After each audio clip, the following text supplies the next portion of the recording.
This video is meant to tell judges what the judging process will look like on the morning of your auditions.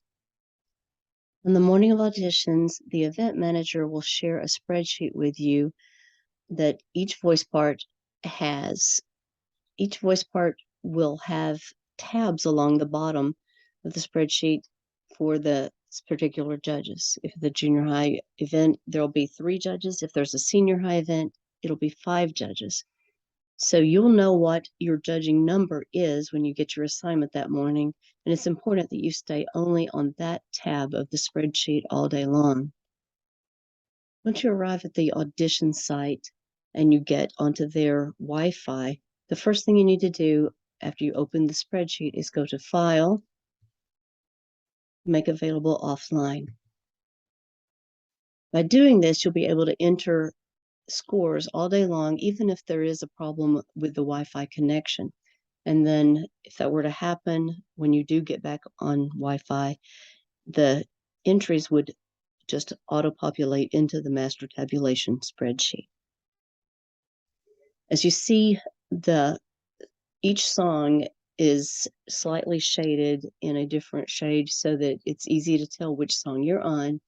And there's a yellow highlight in every cell, which indicates that there's no score that's been entered into that cell yet. So at the end of the day, if there are any highlighted cells still left, you know that you skipped entering a score for one of the categories and need to go back.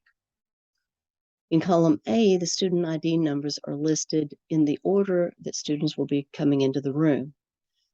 You still have to listen to the room monitor as they announce the number, just in case someone had to go out of order.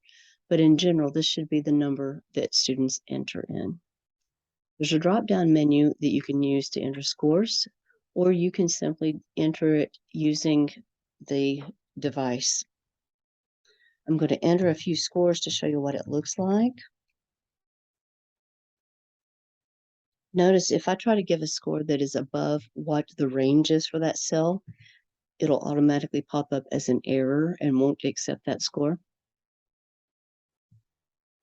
Once I've entered scores for that student, the highlighted area goes away and it does list a total score over in the far right column.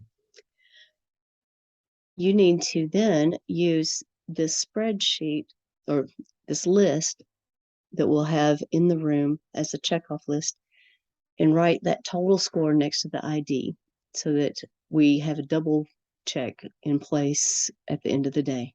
Turn that sheet in at the end of the day to the tally room.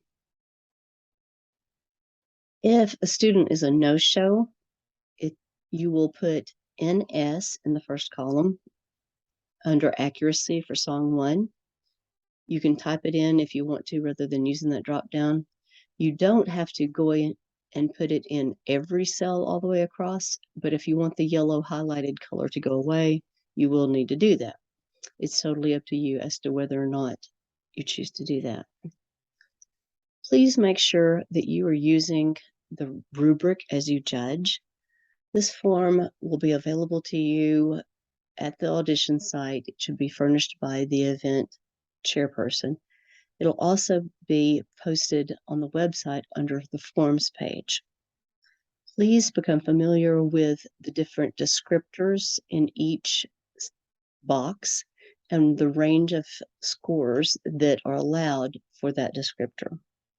If a student comes in and sings every note and rhythm correctly, they should receive a score in that category of either 28, 29, or 30. So please use this so that our students will get accurate and fair judging from all of their judges. At the end of auditions, before you see the students again the following Monday, an email will be sent to you that has a spreadsheet listing all of the subcategories and your students listed with the scores they received in each of those subcategories. You'll then be able to sit with a student and look at those categories, see what the score was that the student received, and by doing that, look at the descriptors in order to give them feedback about how they did on their audition. I think you're going to enjoy using this method of scoring. Let me know if you have any questions about it, and thank you so much.